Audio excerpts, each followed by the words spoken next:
Ayan guys, magandang araw. Ayan po. Kasi ngayon hindi na tayo nakakasama sa bukid. Kaya po ngayon hindi tayo makakapag video ng ating mga tanim na mga pag-harvest. Kaya ngayon po, ay pakita ko na lang sa inyo yung mga nadala ni Daddy dito sa bahay. Yung mga na-harvest niya. Ayan po, pakita ko sa inyo itong ano. Unahin natin itong mga pinya. Ayan guys, magandang araw. Ayan po.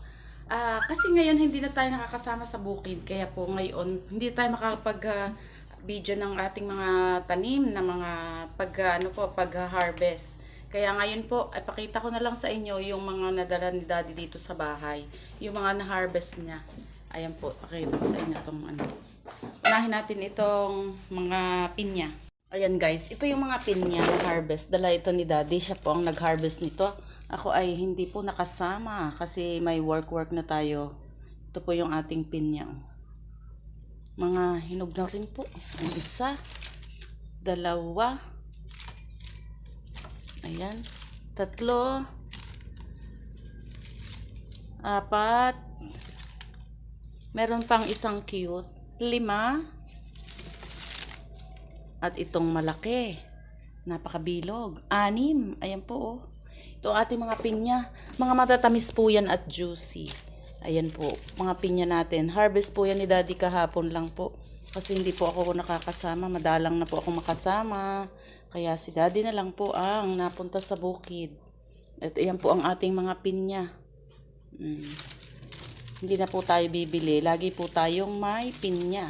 Kahapon inilagay ko po sa sa adobo. Nilagyan ng pinya ang ating adobo na pork. Ayan po ang ating mga pinya. Yan po ang harvest ni Daddy kahapon. Tapos ito naman po ang ating pang ibang prutas. Ayan po. Ito naman po ang avocado. Ayan. Siya daw po ay umakyat. Tapos po ay napakarami daw po ng mga langgam.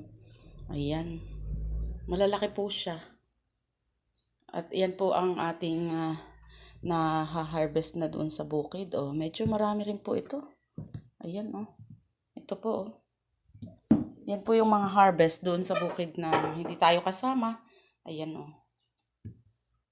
May libre na naman tayong prutas. Ito po ang avocado. Ito kalalaki oh. Nakakatuwa siya oh. Yan. Mahilig po ako dyan. Kaya nga lang po, hindi ko yan sinishake. Ayaw ko po ng shake itong mga to. Kasi gusto ko po dyan ay yung bibiyakin mo lang. O kaya ay palalamigin ko muna po sa rep. Tapos bibiyakin ko. Tapos lalagyan ko po siya ng asukal. Hindi ko po siya sinishake. Ayaw ko po ng ganong shake. Ayan. Pwede naman pong isi-shake. Ginagawa ko ng ice candy. Ice candy naman po. Ayan o. Dami nating avocadong harvest ni Daddy. Ayan po. Yan po ang harvest kahapon.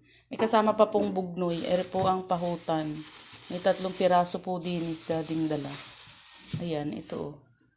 Ito po yung matatamis. Cute po yan. Oh. Yan po yung pahutan. Hindi nga lang po super dami. Nung nakaraang taon po, ang marami pong bunga ay yung manggang piko. Yun po, super dami po noon. Ngayon po, hindi masyadong madaming bunga. Tapos ito naman po ang hindi rin gaanong karami. Yan po ang manggang pahutan. Ito naman po ang avocado. Ayan. Ayan guys, ang mga harvest ni Daddy sa bukid. Thank you for watching.